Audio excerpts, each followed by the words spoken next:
YouTube দেখে বাড়ির আঙিনায় সৌদির মরিয়ম খেজুর চাষ করে নিজের ভাগ্য বদলেছেন নারী উদ্যোক্তা নুসরাত জাহান লিজা। এটা এক প্রকার আমরা শুরুই করছিলাম শখের বশ, তো সেই শখের বশ থেকে আসলে এখন একটা বড় বাগান হয়ে গেছে। লিজা তার বাবার পরামর্শ ও সহযোগিতায় ইউটিউব দেখে শুরু করেন সৌদির মরিয়ম খেজুর চাষ। আমার যেহেতু 40টা গাছ, অনেক পরিশ্রমের দরকার হয় এবং অবশ্যই আমার আব্বু এগুলো আমার খুবই সাহায্য করে। আমার বলা যাইতে পারে যে আমার বুদ্ধি আমার আব্বুর পরিশ্রম। যশোরের কেশবপুর উপজেলার মঙ্গলকোট গ্রামের বিএ পরীক্ষার্থী নুসরাত জাহান লিজা 2019 সালে শখের বশে এক আত্মীয়র কাছ থেকে সৌদি আরবের খেজুর নিয়ে আসেন। সেই খেজুর থেকে চারা উৎপাদন করে বাড়ির আঙিনায় রোপণ করেন তিনি। কোন একটা ভিডিওতে আমার আব্বু দেখছিলেন, দেখার পরে ওই ভিডিওটা উনি আমারে পাঠায় যে মা দেখো এইভাবে খেজুরের বিচি দিয়ে আসলে চারা বানানো যাচ্ছে। তো আমার ছোট চাচা, আমার আব্বুর একজন ছোট ভাই, চাচাতো ভাই, উনি আর কি হজ করতে গেছিলেন। মানে আব্বু মনে এই আইডিয়াটা আঙ্কেলের সাথে শেয়ার করছিল যে এইভাবে তো সৌদি আরবের খেজুর থেকে আসলে গাছ চারা বীজ থেকে চারা বানানো যাচ্ছে, তো ভাই কিছু খেজুর এনে দিস। তো ওই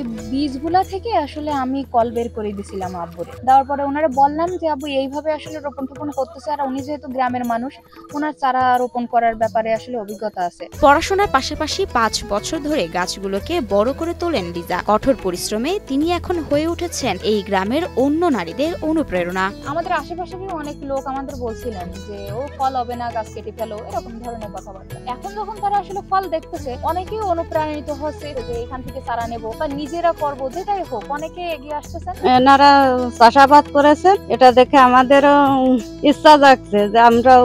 লিজার নিজ বাড়ির আঙিনায় প্রায় 40টি সৌদির খেজুর গাছ রয়েছে। এবারই প্রথম তার বাগানের 3টি গাছে খেজুর এসেছে। এক এক কাঁদিতে 15 থেকে 20 কেজি খেজুর হয়েছে। প্রথমে তো শুরু করেছিলাম আসলে শখের বশে। এখন আমার বাগানে আপনার 35 থেকে 40টা গাছ আছে। এই গাছে তো আমাদের এই বাগানেই ধরেন এটা প্রথম ফলন। এই গাছটার বয়স যদি 6 বছর হয়, তাহলে 6 বছরে আমরা এই প্রথম ফলন পাইছি। এসব খেজুর বাজারে বিক্রি করে এক একটি গাছ থেকে 70 থেকে 80 হাজার টাকা আয় করতে পারবেন বলে আশা করছেন নারী উদ্যোক্তা লিজা, এবং ভালো লাভ হলে বাণিজ্যিকভাবে শুরু করার ইচ্ছাও আছে তার। আগামীতে যদি আরো গাছে ফলন আসে, সেক্ষেত্রে অবশ্যই বাণিজ্যিকভাবে এটা আগায় নেওয়ার ইচ্ছা আছে। এখন ফল এসে সবাই খাচ্ছে খুব ভালো। এখন আগামীতে আরো সবাই লাগাবে। দেশের উন্নয়ন এবং গ্রামের সবাই ভবিষ্যৎ, এবং যাতে সবাই বাড়ি বসে খাচ্ছে, এখন সৌদি আরবে কিনে খাওয়া লাগবে না, আমাদের কত সঞ্চয় হবে এবং আমাদের বিক্রি করে আরো কিছু সঞ্চয় লাভবান হবো আমরা। জীবনের সব আয়োজন এখানে একসাথে।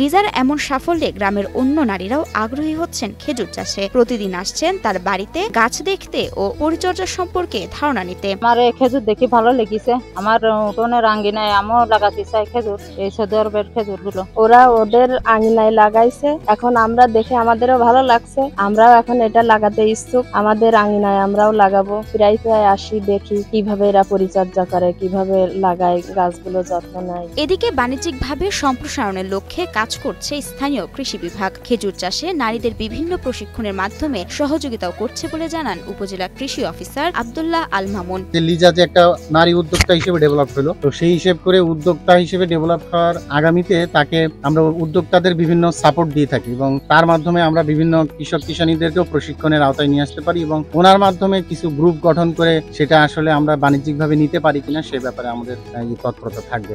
যশোরের মাটিতে মরিয়ম খেজুর চাষ যে নারী উদ্যোক্তাদের স্বাবলম্বী করে তুলতে পারে তা প্রমাণ করেছে নুসরাত জাহান লিজা। যদি আসলে এভাবে বাড়ির আঙিনায়ও চাষ করে এবং এইটা নিয়ে আসলে অনুপ্রাণিত হয়ে যদি কেউ শুরু করতে চায়, তাহলে সে সাফল্য অর্জন করবে বলে আশা করা যায়।